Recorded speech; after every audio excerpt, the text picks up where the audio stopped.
Donc je m'appelle Manon Guillet et je suis chargée des publics au Chronographe. Donc c'est le centre d'interprétation archéologique métropolitain et on est implanté à Rezé, sur le site archéologique de Saint-Lupien. Donc moi je suis chargée des publics, donc comme ça l'indique en fait je vais travailler surtout autour de la médiation et de tous les publics. J'ai un peu 3 volets en fait dans mon poste. J'ai donc la médiation vraiment avec la conception des ateliers, visites guidées pour tous les publics, donc du public individuel, scolaire et public plus spécifique. Et j'ai également une partie programmation, donc là toutes les vacances scolaires, les différents ateliers qu'on fait avec des intervenants par exemple extérieurs ou d'autres partenaires. Également les grands événements, donc la nuit des musées, les journées de l'archéologie, les journées du patrimoine et la fête de la science, puisque le Chronographe y participe. Et après un volet plus partenariat, donc ça va de pair en fait, hein, les 3 sont un peu communs. Mais voilà, pour trouver d'autres partenaires qui interviennent soit pour des ateliers ou alors pour d'autres expositions, pour être hors les murs, voilà, vraiment pour diversifier un peu aussi les publics et croiser les publics.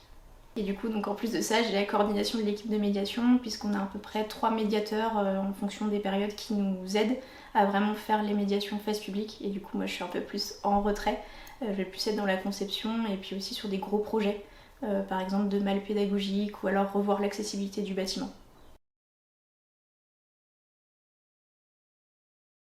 Moi j'ai une licence en histoire de l'art et archéologie à Nantes.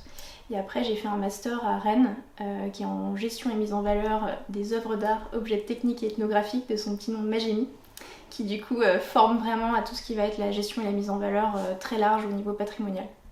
Et c'est un master d'ailleurs que je conseille parce qu'il est très très formateur puisqu'on fait une exposition de A à Z dans une toute petite promo où on est une dizaine et du coup on conçoit tout. Donc c'est vraiment super formateur parce qu'on fait du dossier de presse, du synopsis, de la médiation, de la scénographie, vraiment tout.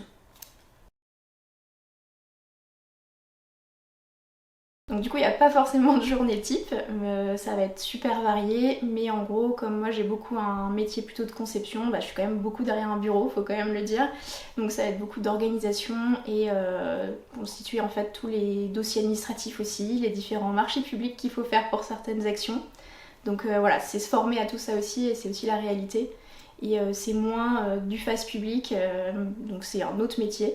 Donc voilà, il n'y a pas de journée type, ça change tout le temps, c'est super, mais il y a aussi le petit côté administratif qu'il faut pas oublier et qui paraît moins fun, mais ça fait partie du métier. Je dirais qu'en fait c'est à la fois avantage inconvénient, c'est la même chose, c'est-à-dire que justement c'est très varié, très polyvalent, donc c'est super parce qu'on s'ennuie jamais et on peut avoir de la créativité. Vraiment ça c'est. Je pense qu'il faut être créatif même d'ailleurs pour faire ce métier-là. Mais en même temps justement le fait que ça change tout le temps, c'est des fois pas hyper reposant et parfois on aimerait bien avoir quelque chose d'un peu plus carré. Mais voilà, les deux sont liés en fait, c'est la même chose, c'est le côté vraiment polyvalent et très changeant en fait. Donc il faut être adaptable vraiment et pouvoir changer de situation en situation, switcher entre les différents projets aussi. Parce qu'on fait des projets, on n'en prend pas un seul qu'on termine et puis après on en fait un autre. Souvent on a plusieurs sur le feu en même temps. Donc voilà, et puis ça change tout le temps. Donc il faut pouvoir s'adapter à tout type de situation. Change alors avec le public un petit peu quand même, parce qu'on fait tous de l'accueil, de la billetterie, puis je fais aussi des médiations quand même de temps en temps.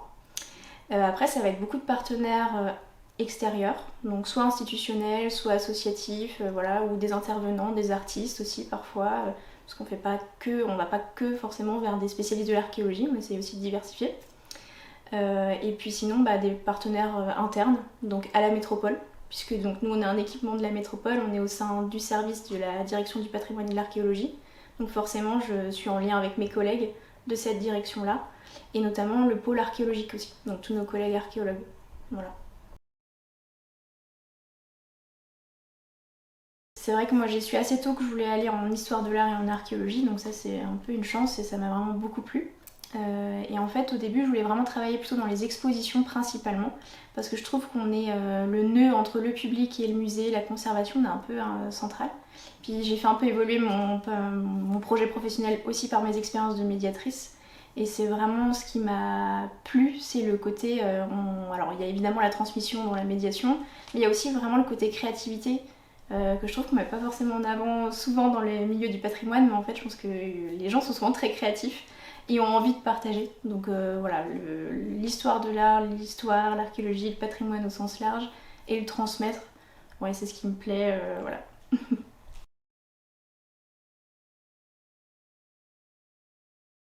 Donc on est présent sur la carte Jeune Pro et donc on peut nous contacter par mail, par téléphone et on peut aussi également organiser des rendez-vous collectifs si besoin au chronographe.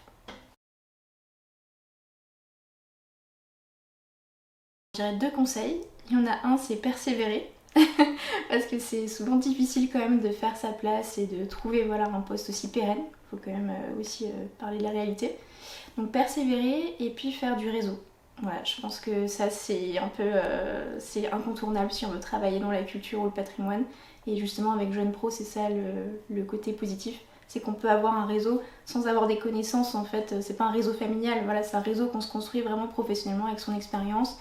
Et ça c'est super, faut pas hésiter justement à aller contacter les personnes qui sont sur la carte et même au-delà.